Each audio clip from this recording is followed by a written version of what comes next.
Rickey, Smiley morning show. It's about that time. Jeff Johnson got 3 things you need to know. What up, Jeff? Man, what up, Rick? Good morning, everybody. Good to be with y'all this morning. Happy to have you. What up, Jeff? So, man, listen, we are now entering into another edition of President Trump versus the Constitution. He is at war with the Constitution in ways that I don't even think we can always keep up with. This week, we saw President Trump be the first sitting president ever to go to a hearing of the Supreme Court. Right.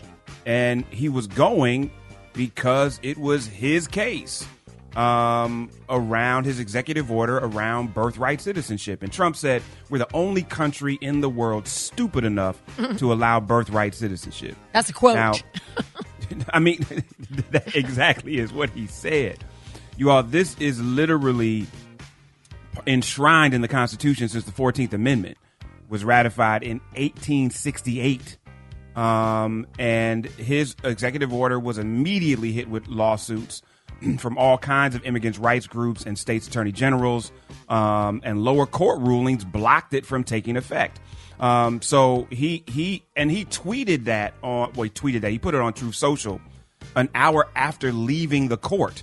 And so we don't know where this is going to be yet. Obviously, the court is going to go through the process of hearing this and making a ruling. But where he also is now against the Constitution is in dealing with elections. And so for those of you that don't know, he has created an executive order called Ensuring Citizenship Verification and Integrity in Federal Elections. That is the title. Ensuring Citizenship Verification and Integrity in Federal Elections. But if you did not know that, what you need to know is Article 1, Section 4, Clause 1 of the Constitution, which is the election clause. And it says, and I quote, "The times, places, and manner of holding elections for senators and representatives shall be prescribed in each state by the legislature thereof." You all, this 238-year-old document clearly states that the states are responsible for this, and Trump attempting to use and limit voting by mail, which ironically he used to vote in the special election in Florida. Like, you can't make this stuff up. He is literally trying to ensure that he controls the midterm elections by manipulating mail-in ballots and by limiting the effectiveness of mail-in ballots. So this is again something that is going to be determined by courts, and in many cases through justices that he has put in on the bench.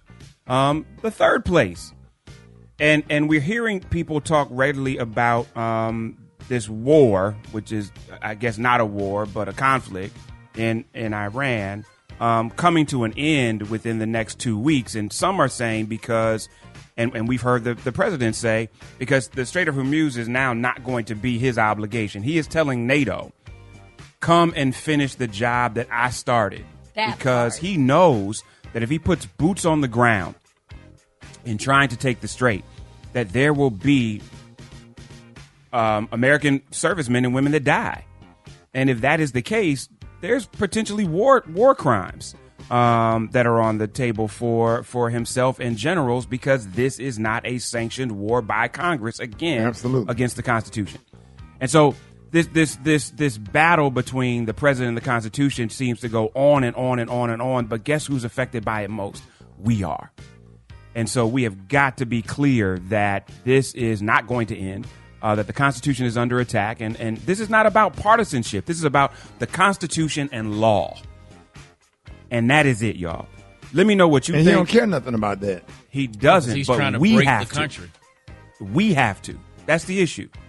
Either we do or we don't, and we do that by several things. And y'all, we'll get into more of this next week, Rick, on Monday, because there are several steps that we got to take moving into this midterm to make sure that we let our voices be heard. Y'all hit me at Jeff's Nation. Let me know what you all think.